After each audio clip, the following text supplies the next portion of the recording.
যাবতীয় প্রশংসা, যাবতীয় গুণগান, যাবতীয় হামদ একমাত্র ওই বিশ্বপালনকর্তা মহান রব্বুল আলামিনের জন্য, যিনি আমাদেরকে অত্যন্ত দয়া করে, মায়া করে পৃথিবীর অসংখ্য অগণিত মানুষের মধ্য থেকে কেবলমাত্র আপনাকে আমাকেই এখন পর্যন্ত যেই মহান মালিক, যেই মহান রব সুস্থ রাখলেন, সুস্থ দেহে তার পবিত্র ঘর মসজিদ, পবিত্র জুমার দিনের এই মসজিদের মেহমান হওয়ার তৌফিক দান করলেন। এই জন্য মহান আল্লাহ রাব্বুল আলামিনের শুকরিয়া আদায় করে বলছি আলহামদুলিল্লাহ। অসংখ্য দরুদ ও তাসলিমা বর্ষিত হোক ওই মহামানবের প্রতি, যিনি ছিলেন সাইয়্যিদুল বাশার, খাতামুন নবিয়্যিন, রাহমাতাল লিল আলামিন, যার অক্লান্ত পরিশ্রমের মাধ্যমে এই পৃথিবীর বুকে ইসলাম নামক একটি সুন্দর সুশৃঙ্খল জীবন ব্যবস্থা বাস্তবায়িত হয়েছে। তিনি হচ্ছেন এই বিশ্বের শেষ এবং শ্রেষ্ঠ নবী, নবী মুহাম্মদুর রাসূলুল্লাহ সাল্লাল্লাহু আলাইহি ওয়াসাল্লাম। সম্মানিত প্রিয় উপস্থিত মুসল্লিবৃন্দ, আমরা মহান আল্লাহ রাব্বুল আলামিনের অনুগ্রহে,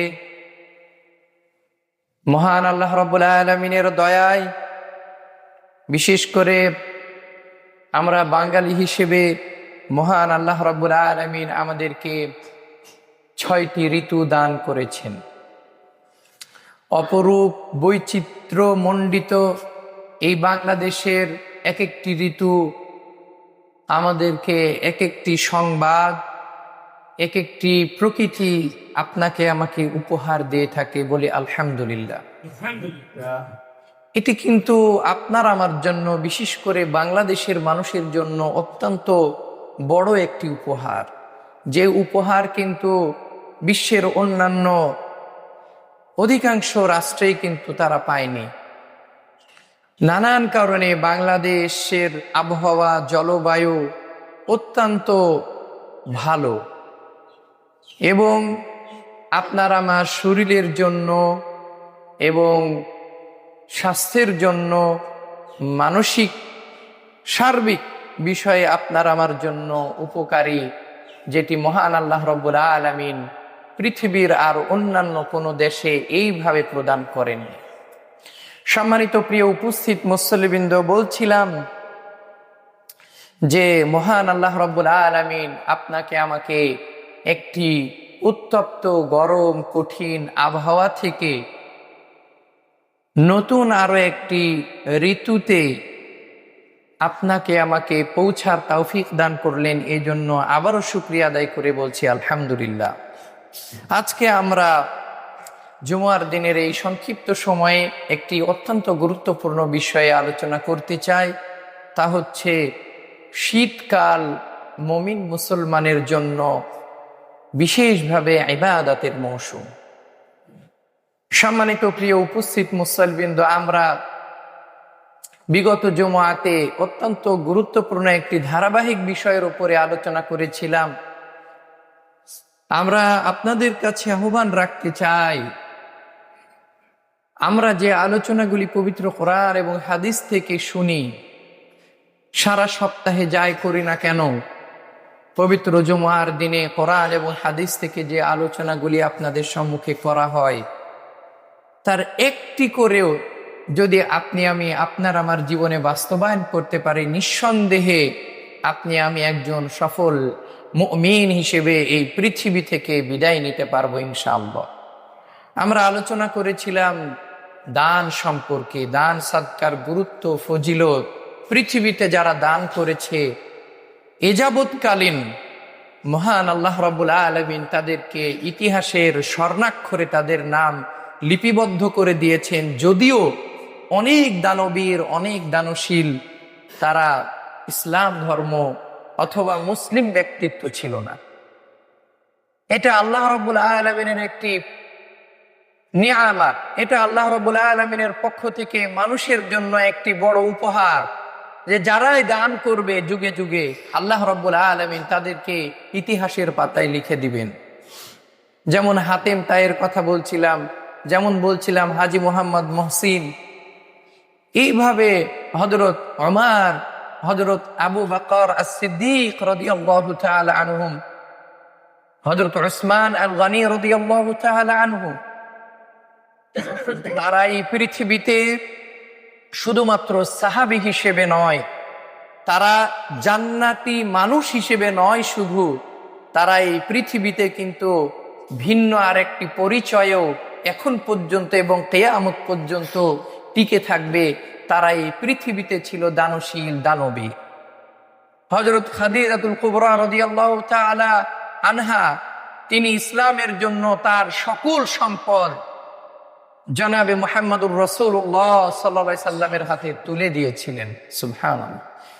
মক্কার যত ধনাঢ্য এবং যত বড় বড় ব্যবসায়ী ছিলেন, তার মধ্যে হযরত খাদিজা রাদিয়াল্লাহু তাআলা আনহার নাম সর্বাগ্রে ছিলেন।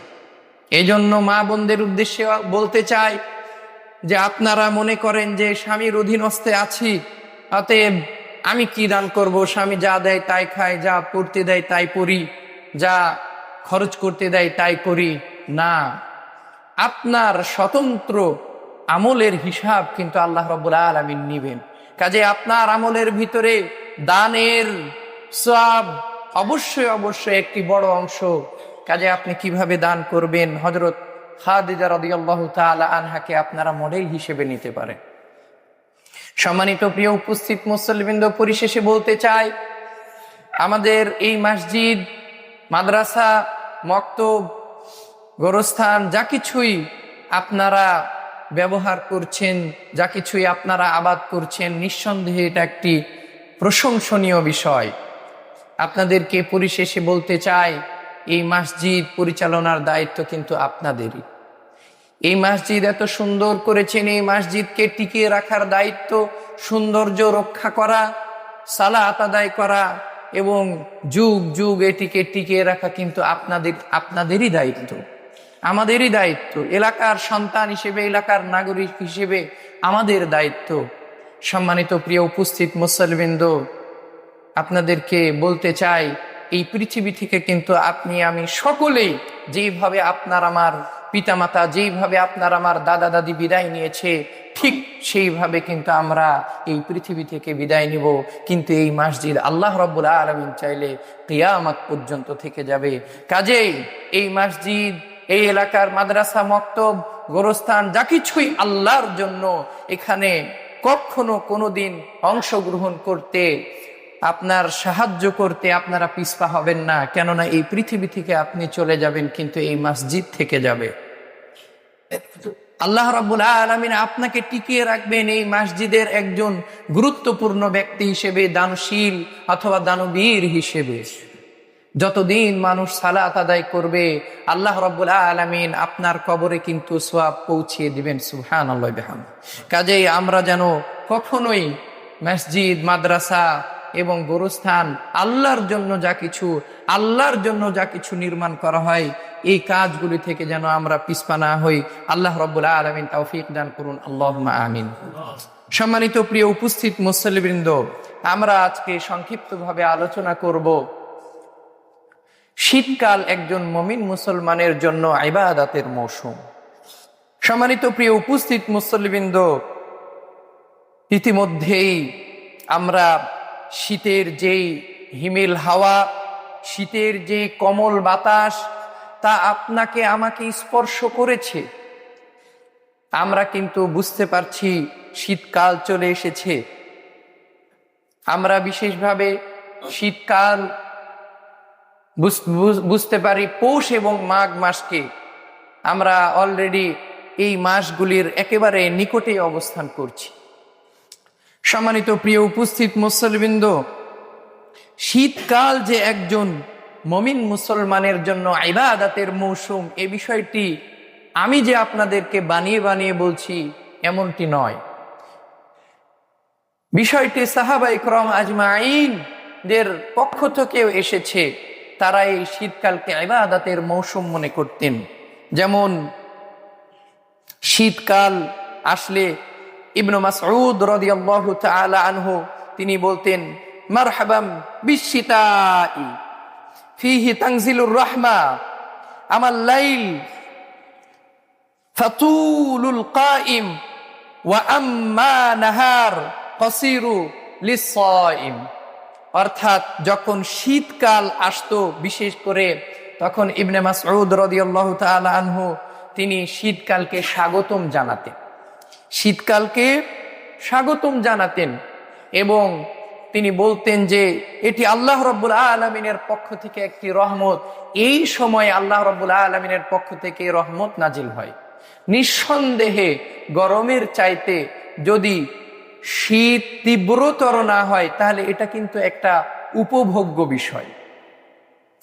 সম্মানিত প্রিয় উপস্থিত মুসল্লিবৃন্দ, এই জন্য ইবনে মাসউদ রাদিয়াল্লাহু তাআলা আনহু তিনি বলেন যে এই সময় আল্লাহ রাব্বুল আলামিনের পক্ষ থেকে রহমত নাজিল হয় এবং এই সময়ে রাত্রি হয় অনেক লম্বা সালাত আদায়ের জন্য, আর এই সময়ে দিন হয়ে যায় অত্যন্ত ছোট সিয়াম পালনের জন্য। সুবহানাল্লাহ। তাহলে এই শীতকালকে সাহাবায়ে কেরাম আজমাইন স্বাগতম জানিয়েছেন এবং বিভিন্ন সাহাবী এই শীতকালকে মুমিনের গনিমত হিসেবে অভিহিত করেছেন, আখ্যা দিয়েছেন। গনিমত মানে কি আপনারা জানেন কি? গনিমত হচ্ছে যুদ্ধলব্ধ সম্পদ। যুদ্ধে বিজয় লাভ করার পরে যে কোনো দেশ, যে কোনো রাষ্ট্র বিজয় লাভ করার পরে যারা যোদ্ধা তারা কি তাদের যেই সম্পদ, তাদের যে অস্ত্র শস্ত্র, জামা কাপড়, এমনকি দাস দাসী সব কিছুই কিন্তু তারা বিনামূল্যে পেয়ে যায়। এটাকে বলা হয় গনিমত।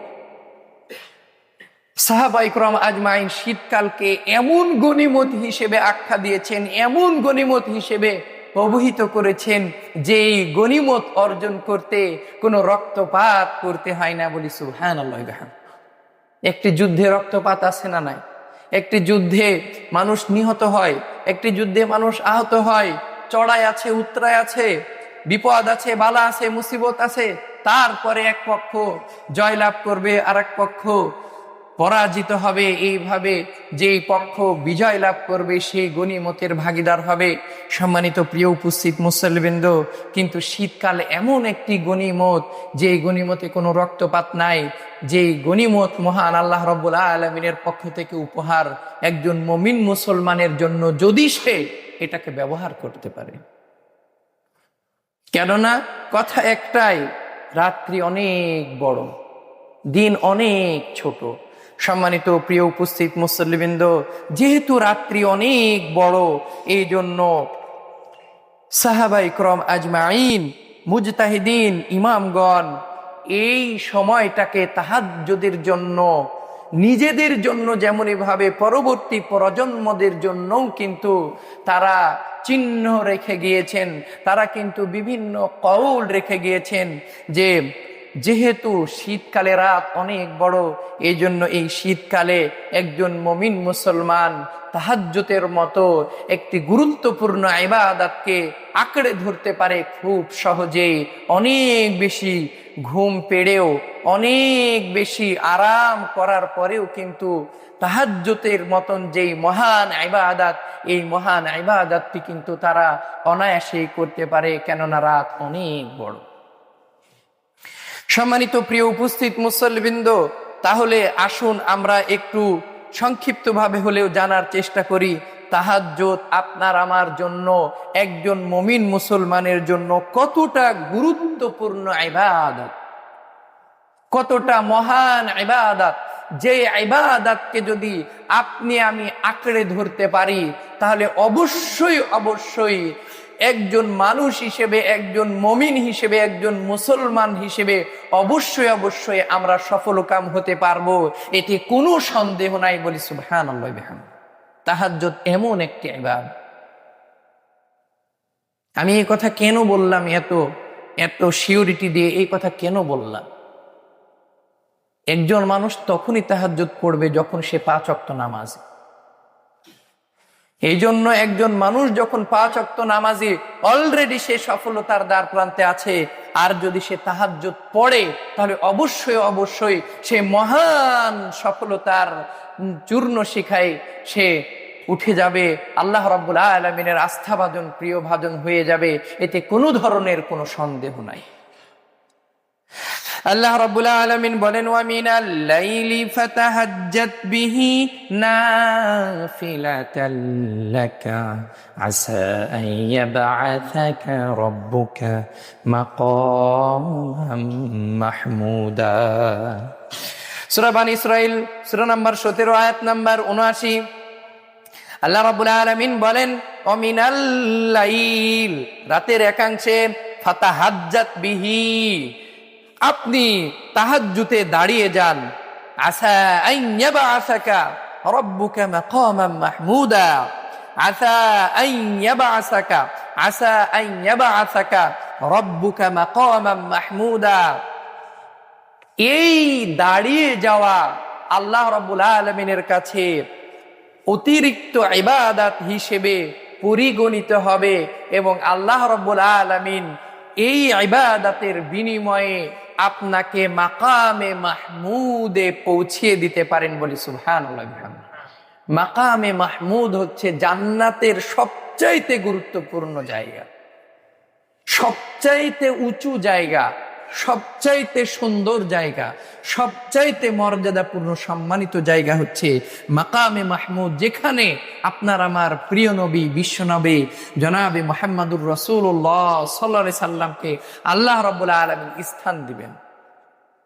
ওই যে আল্লাহ রাব্বুল আলামিনের নবী কিন্তু আমাদেরকে দোয়া শিখিয়েছেন কি, আতি মুহাম্মাদানিল ওয়াসিলাতা ওয়াল ফাদিলা ওয়াবআথহু মাকামান মাহমুদানিল্লাযী ওয়া'আদতা। এই দোয়া শিখানোর আগে আল্লাহর নবী আপনাকে আমাকে আহ্বান করেছেন যে তোমরা আমার জন্য দোয়া করবে, যাতে করে আল্লাহ রাব্বুল আলামিন আমাকে মাকামে মাহমুদ অর্থাৎ জান্নাতের সর্বোচ্চ চূড়া প্রদান করে। এমনিতেও প্রদান করবেন যদি আমি দোয়া না করি, কিন্তু আল্লাহর নবী বলেছেন যদি তোমরা আমার জন্য দোয়া করো তাহলে আমিও তোমাদের জন্য সুপারিশ করব বলি সুবহানাল্লাহ। অতএব অবশ্যই অবশ্যই প্রত্যেক আযানের পরে আল্লাহুম্মা রাব্বা হাযিহি দাওয়াতি তাম্মা, এই যে দোয়াটি আছে এই দোয়াটি আমরা পড়ার চেষ্টা করব, সকলেই বলে ইনশাআল্লাহ।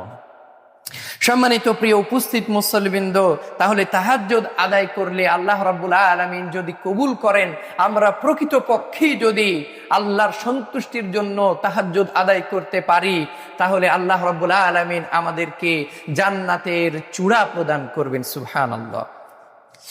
আল্লাহ রাব্বুল আলামিন আরো বলেছেন, কুমিল লাইলা ইল্লা কলিলান নিসফাহু আও ইনকুস মিনহু কলিলা আও জিদ আলাইহি ওয়া রাত্তিলিল কুরআনা তারতিলা।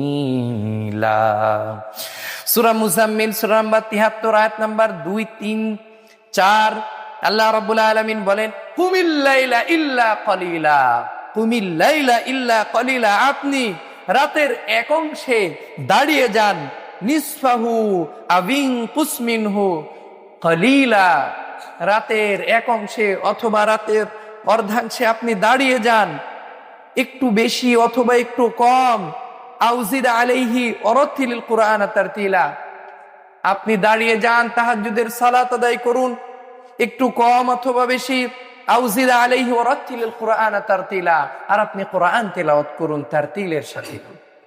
এখানে সামগ্রিকভাবে আল্লাহ রাব্বুল আলামিন তাহাজ্জুদের আহ্বান জানিয়েছেন। তাহাজ্জুদের সালাতে কি, তাহাজ্জুদের সালাতে কোরআন তেলাওয়াত করা হয়। তাহাজ্জুদের সালাত ছাড়াও আমরা আল্লাহ রাব্বুল আলামিনকে সন্তুষ্ট করতে রাতে বেশি বেশি কোরআন তেলাওয়াত করতে পারি। সম্মানিত প্রিয় উপস্থিত মুসল্লিবৃন্দ, আমাদের বিষয় ছিল শীতকাল একজন মুমিন মুসলমানের জন্য গনিমত স্বরূপ ইবাদতের মৌসুম। অতএব রাত হতে পারে আপনার আমার জন্য যেমন ঘুমের, তেমনই ভাবে যদি আমরা এশার সালাত আদায় করার পরপরই যদি আমরা ঘুমিয়ে যেতে পারি, তাহলে প্রায় 5, 6, 7 ঘন্টা ঘুমানোর পরেও যদি আমরা উঠি, তবুও কিন্তু আমাদের জন্য হাতে সময় থাকবে তাহাজ্জুদের সালাত আদায় করার জন্য। অতএব এই সময়টাকে যদি আমরা কাজে লাগাতে পারি, তাহলে অবশ্যই অবশ্যই আল্লাহ রাব্বুল আলামিনের সন্তুষ্টি অর্জন করতে পারবো, এতে কোনো সন্দেহ নাই। নবী মুহাম্মদুর রাসূলুল্লাহ সাল্লাল্লাহু আলাইহি সাল্লাম তাহাজ্জুদের সালাত সম্পর্কে বলেছেন, আফদালুস সালাত বাদাল ফারিয়্যিদাহ সালাতুল লাইল, অর্থাৎ ফরজ সালাতের পরে সবচাইতে মূল্যবান গুরুত্বপূর্ণ সালাতের নাম হচ্ছে সালাতুল লাইল, অর্থাৎ তাহাজ্জুদের সালাত। শুধু তাই নয়, আল্লাহর নবী হযরত মুহাম্মদুর রাসূলুল্লাহ সাল্লাল্লাহু আলাইহি সাল্লাম বলেছেন, আল্লাহ তাআলা বলেছেন, অর্থাৎ এটি হচ্ছে হাদিসে কুদসি, ইয়ানজিলু রাব্বুনা তাবারাকা ওয়া তাআলা কুল্লা লাইলাতিন ইলাস সামাঈদ দুনিয়া হিনা ইয়াবকা সুলুসুল লাইলিল আখির ফায়াকুলু মান ইয়াদউনি ফাস্তাজিব লাহু মান ইয়াসআলুনি ফাউতিয়াহু মান ইয়াস্তাগফিরুনি ফাআগফির লাহু। অর্থাৎ রাতের শেষ তৃতীয়াংশে মহান আল্লাহ রাব্বুল আলামিন সপ্তম আসমান থেকে প্রথম আসমানে নেমে আসেন, বলি সুবহানাল্লাহি বিহামদি। এরপরে বান্দাদেরকে ডাক দিয়ে বলেন, মাইয়াদউনি ফাস্তাজিব লাহু, কে আছো আমার কাছে দোয়া করবা, আমি তার দোয়া কবুল করে নিব, বলি সুবহানাল্লাহ। মাইয়াসআলুনি ফাউতিয়াহু, কে আছো আমার কাছে কিছু ভিক্ষা চাইবা, আমি তাকে তা দান করে দিব, সুবহানাল্লাহি বিহামদিহি। মাইয়াস্তাগফিরুনি ফাগফির লাহু, কে আছো আমার বান্দা যে আমার কাছে ক্ষমা ভিক্ষা চাইবা আর আমি তোমাকে ক্ষমা করে দিব, বলি সুবহানাল্লাহি বিহামদিহি। সম্মানিত প্রিয় উপস্থিত মুসল্লিবৃন্দ, শুধু তাই নয়, আল্লাহর নবী হযরত মুহাম্মদুর রাসূলুল্লাহ সাল্লাল্লাহু আলাইহি সাল্লাম দোয়া করেছেন, আল্লাহুম্মা সাল্লি আলা ফি বুকুরিহা, অর্থাৎ আল্লাহর নবী উম্মতে মুহাম্মাদের জন্য স্পেশালি দোয়া করেছেন যে, হে আল্লাহ, আপনি আমার উম্মতকে যারা ভোরে উঠে তাদের প্রতি আপনি বরকত প্রদান করুন, বলি সুবহানাল্লাহি বিহামদিহি। সম্মানিত প্রিয় উপস্থিত মুসল্লিবৃন্দ, এই জায়গা থেকে সকল মুফাসসিরিন ইকরাম, সকল মুহাদ্দিসিন ইকরামের একটি অভিমত যে আল্লাহ রাব্বুল আলামিনের কাছে বান্দা এই সময়ে যা কিছুই চাইবে, অন্যায় যদি না হয়, হারাম যদি না হয়, তাহলে অবশ্যই অবশ্যই আল্লাহ রাব্বুল আলামিন তাকে প্রদান করবেন। এটি যেমনই ভাবে কোরআন আপনাকে আমাকে আহ্বান করেছেন, তেমনি ভাবে আল্লাহ রাব্বুল আলামিন স্বয়ং আহ্বান করেছেন। শুধু তাই নয়, আল্লাহ রাব্বুল আলামিন তাদের সম্মানার্থে, যারা এই তাহাজ্জুদের সালাত আদায় করতে উঠে, তাদের সম্মানার্থে প্রতিদিন সপ্তম আসমান থেকে প্রথম আসমানে নেমে আসেন, সুবহানাল্লাহ। বলা যায় দোয়া কবুলের জন্য, বলা যায় ক্ষমা করার জন্য, বলা যায় আমরা যা কিছু চাইবো তা প্রদান করার জন্য, সুবহানাল্লাহ। এখানে একটি খুবই কঠিন বাস্তবতা আপনাদেরকে বলতে চাই। আজকে আমি সহ যুবক সম্প্রদায় যারা আছি, তরুণ যারা আছি, যারা চাকুরি প্রত্যাশী, যারা বিবাহ প্রত্যাশী, যারা একজন ভালো মেয়ে খুঁজছি, অথবা একজন যুবতী ভালো ছেলে খুঁজছে, অথবা অনেক সংকটে আমরা আছি, তারা আমরা কি করছি? বিশেষ করে যদি আমরা চাকরি প্রত্যাশীদের একটি বাস্তব উদাহরণ পেশ করি, তাহলে বুঝতে পারবেন। আগামী কালকে চাকরির পরীক্ষা আছে, ঢাকায় যেতে হবে। আগামী কালকে চাকরির পরীক্ষা আছে, চট্টগ্রাম যেতে হবে। এমনিতে ফজরের সালাত আদায় করার মতন সক্ষমতা নাই, বলে উঠতে পারে না। কিন্তু ওই যুবক ভাইটি যখন আগামীকালকে ঢাকায় পরীক্ষা আছে, এই জন্য যদি রাত 12টাও হয়, এই জন্য যদি শৈত্য প্রবাহ চলে, যদি কি বরফও পড়ে, যদি সাইক্লোনও চলে, এর চাইতেও যদি কঠিন পরিবেশ পরিস্থিতি তৈরি হয়, তবুও কি সে ট্রেন মিস করে নাকি করে না? করে না। যে কোনো মূল্যে সে ট্রেন ধরে। আফসোস। সম্মানিত প্রিয় উপস্থিত মুসল্লিবৃন্দ, মানুষ ঢাকায় যাওয়ার জন্য, চট্টগ্রামের যাওয়ার জন্য যে কোনো ধরনের স্যাক্রিফাইস করতে পারলো একটি রুটি রোজগারের জন্য, একটি রোজগারের জন্য রিজিকের সন্ধানে সে দৌড়াতে পারলো, চট্টগ্রাম যেতে পারলো, আবার আসতে পারলো, টাকা খরচ করলো, তারপরে স্যান্ডেল ক্ষয় করতে পারলো।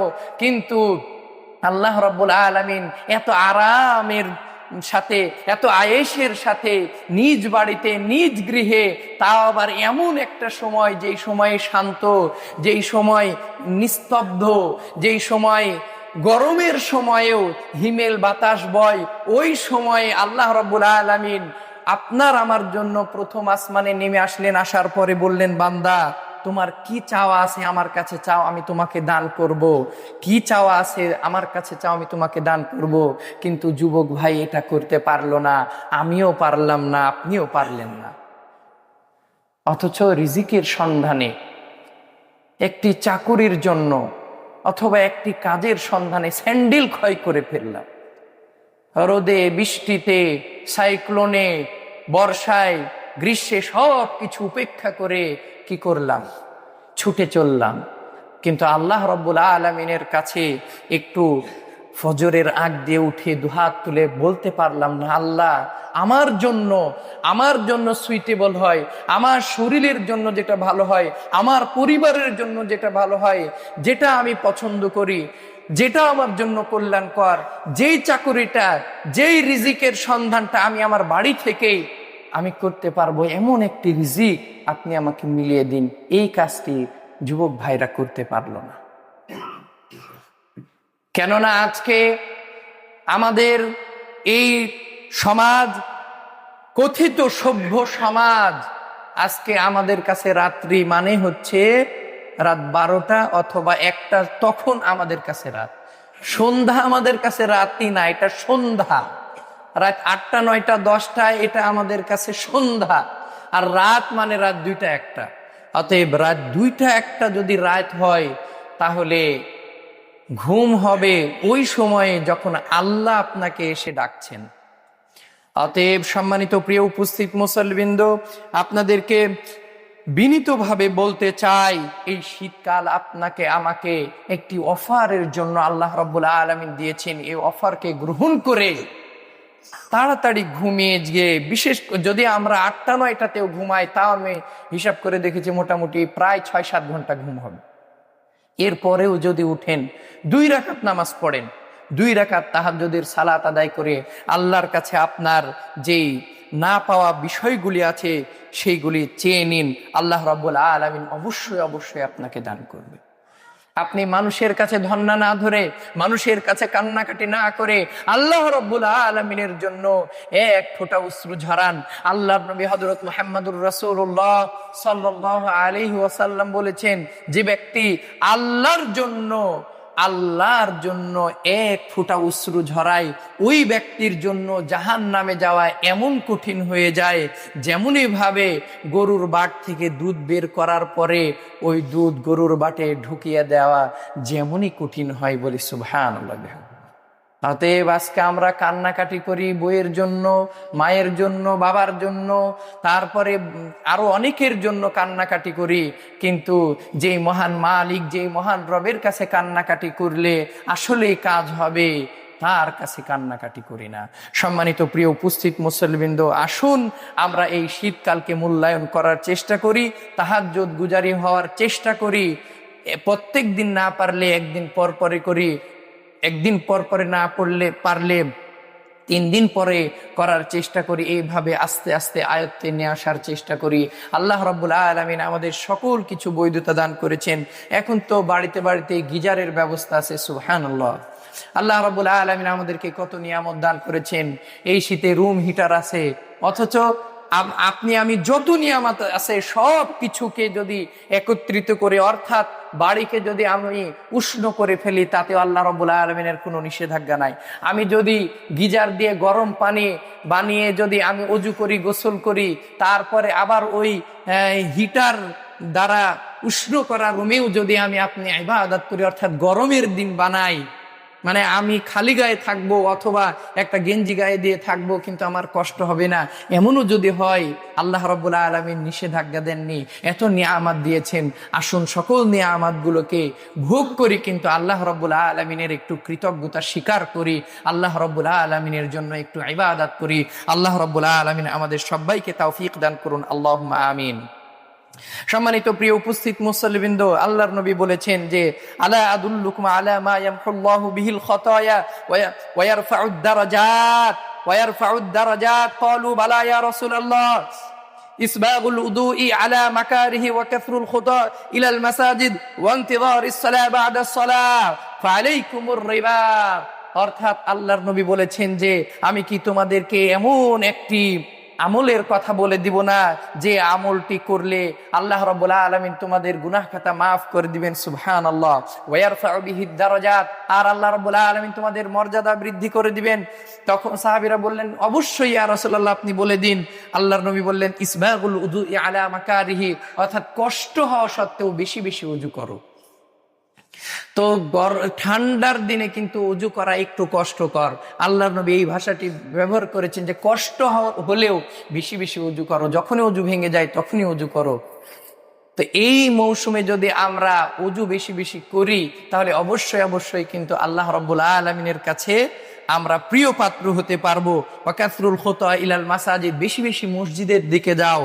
ওয়ান্তিযারুস সালাহ বাদা সালাহ, এক সালাতের পরে আরেক সালাতের জন্য অপেক্ষা করো, তাহলে আল্লাহ রাব্বুল আলামিন তো তোমাদের গুনাহ খাতা মাফ করে দিবে, তোমাদের মর্যাদা বৃদ্ধি করে দিবে। সম্মানিত প্রিয় উপস্থিত মুসল্লিবৃন্দ, আরো অনেক বিষয় রয়েছে, যেমন শীতার্তদের আমরা বস্ত্র দান করতে পারি। এটি একটি মহান ইবাদত, এটি একটি মহান ইবাদত। আপনি চিন্তা করে দেখেন যে আপনি বাড়িতে থাকেন, ঘরের মধ্যে থাকেন, লেপ গায়ে দিয়ে থাকেন, এরপরেও কেমন কষ্ট হয়, তাহলে ওই মানুষটার কেমন কষ্ট হয় যে মানুষটি রেলওয়ে স্টেশনে অথবা রাস্তাঘাটে। তাহলে ওই মানুষের কষ্ট যদি দূর করেন তাহলে আল্লাহর আরশে আপনার নাম নেওয়া হবেই হবে, এতে কোনো সন্দেহ। আপনি আল্লাহর প্রিয় পাত্র হতে পারবেন, অবশ্যই হতে পারবেন। সম্মানিত প্রিয় উপস্থিত মুসল্লিবৃন্দ, এইভাবে শীতকালে আমরা মানুষকে সহযোগিতা করতে পারি, বেশি বেশি ইবাদত করতে পারি। দিনে যেহেতু দিন অনেক ছোট, আমরা কিন্তু সিয়াম পালন করতে পারি। আল্লাহ রাব্বুল আলামিন আমাদেরকে এই শীতকালকে যেন আমরা মূল্যায়ন করতে পারি, বেশি বেশি বেশি ইবাদত করতে পারি, সেই তৌফিক আল্লাহ রাব্বুল আলামিন আমাদের সকলকেই দান করুন।